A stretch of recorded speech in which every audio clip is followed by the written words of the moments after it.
Hello बच्चों, कैसे हाल है बेटा। आज हम लोग स्टार्ट कर रहे हैं नंबर सिस्टम की क्वेश्चन स्टार्ट कर रहा हूं जो कि बुक से लिए है। मैंने ये क्वेश्चन अरिहंत से लिए हैं। इससे पहले मैंने आपके इस चैनल पर बेसिक वाले सभी चीजें डाल दी हैं जो आपको सीखना है, जो आपको समझना है, जो आपके इस चैप्टर के हिसाब से सुइटेबल है, अच्छी है, उसके हिसाब से फिट बैठती है। मैंने वो सब आप लोग के लिए डाल दिया। अब इससे पहले मैंने कुछ क्वेश्चन वगैरह दिए थे, वो बेसिक वाली चीज दी थी, वो तो मैंने कर दिया इसमें अपलोड। अब इसके बाद मैं बुक से क्वेश्चन ले रहा हूँ। ये बुक से 5-5 करके क्वेश्चन लूंगा जिससे कि आप लोग बड़े अच्छे तरीके से देख लो। तो उसके बाद में हम अगला चैप्टर लेना शुरू करें। ठीक है बेटा, स्टार्ट कर रहा हूँ बेटा। आज मैं आपके 5 क्वेश्चन, मैं राकेश सर आज आपको नवोदय की बुक से ये 5 क्वेश्चन करा रहा हूँ नंबर सिस्टम चैप्टर के। नवोदय सैनिक स्कूल, विद्या ज्ञान, अटल आवासीय, इन स्कूल के बच्चे आराम से इसको देख सकते हैं और समझ सकते हैं। और ये अपने एग्जाम के लिए आप लोग यूज कर सकते हो इन क्वेश्चन को। प्रैक्टिस जितनी करोगे आपके हो जाएंगे, प्रैक्टिस नहीं करोगे तो आपके नहीं होंगे। ठीक है बेटा, मैं स्टार्ट कर रहा हूँ। पहला क्वेश्चन लोग देख रहे हैं क्या है। कह रहे हैं 6453 में 6 के स्थानीय मान तथा अंकित मान के यूज।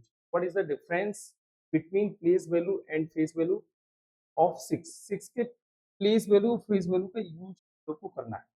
जैसे अगर मैं देखूं कि 6453, अब 6 के स्थानीय मान और अंकित मान के यूज। अंकित मान को हम जातीय मान भी कहते हैं, ये ध्यान रखना। और इंग्लिश में उसे फेस वैल्यू। ध्यान समझो बेटा।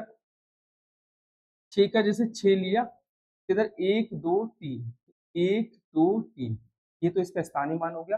और इसके जातीय मान की बात करें, जिसे हम अंकित मान भी कहते हैं, तो किसी भी चीज का जातीय मान लिया जाता है तो वो संख्या खुद ब खुद आ जाती है। जैसे 6 का जातीय मान लिया जाएगा तो 6 का जातीय मान 6 आ गया। अब इसमें से माइनस कर दो। अंतर के लिए कह रहा है माइनस करो, अगर योग के लिए कहते तो जोड़ देते। तो 10 में से 6 जाएगा, कितना बचेगा 4, यहाँ कितना 9, यहाँ 9, और यहाँ क्या 5, मतलब 5994। 5994 मतलब 5994, ये ए फॉर एप्पल हमारा क्या हो जाएगा आंसर। आगे समझो हम लोग क्या करें। कह रहे 10-23 में शून्य का स्थानीय मान क्या है। ये 10 और 23 में कह रहे हैं शून्य का स्थानीय मान क्या है। तो शून्य का स्थानीय मान ये शून्य है हमारा शून्य।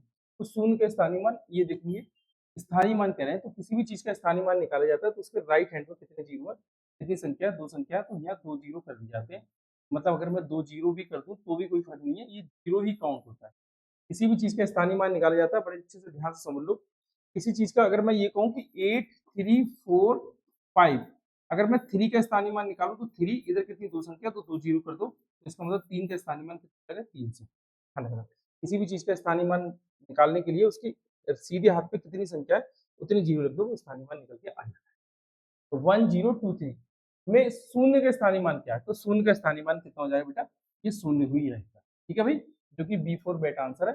3 बार शून्य लिखे हो, 10 बार शून्य लिखे हो, है शून्य ही। ठीक है, आगे देखो। कह रहे 574873 में 8 का स्थानीय मान क्या है। What is the place value of 8। 8 की प्लेस वैल्यू क्या है।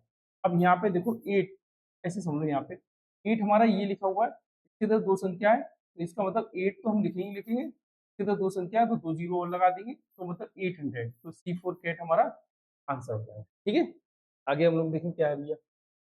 कह रहे हैं 90,099 को निम्नलिखित में से किस रूप में लिखा जाता है। कह रहे हैं 90,099, 90,099, 99। अगर 99 देखो मैं लास्ट में, तो 99 लास्ट में देखो, इसमें बन रहा है, इसमें बनना है, इसमें नहीं बनना है, ना ही इसमें बनना है। ए और सी तो हमारा वैसे ही कैंसिल हो जाएगा। अब करें 90,000, तो इसको हम देखें, इकाई, दहाई, सैकड़ा, हजार, 10,000, लाख, 10 लाख, तो ये कितना हो रहा है 10 लाख, जबकि हमसे कह रहे हैं 90,000। और इसको देखें, इकाई, दहाई, सैकड़ा, हजार, 10,000, ये कितना हो रहा है 90,000। भाई 10,000 पहुंच गए, ये 90,000 हो गया, तो ये तो हमारा फिट बैठ रहा है 90,099। करें 90,099 को 90,099। ठीक है, तो पढ़ के करेंगे, जो नहीं आता उस ऑप्शन को कट करेंगे, हमारा आंसर अपने आप दिया जाएगा। ठीक है भैया, एक लास्ट क्वेश्चन और देख ले रहे हैं। निम्नलिखित में से कौन सी संख्या अभाज्य नहीं है। भाज्य अभाज्य की मैंने डेफिनेशन बताई थी, इसको समझो। जैसे भाज्य संख्या कौन सी होती है, जो एक और स्वयं के अलावा एक से बड़ी। भाज्य अभाज्य में दोनों में डेफिनेशन ये होती है एक से बड़ी।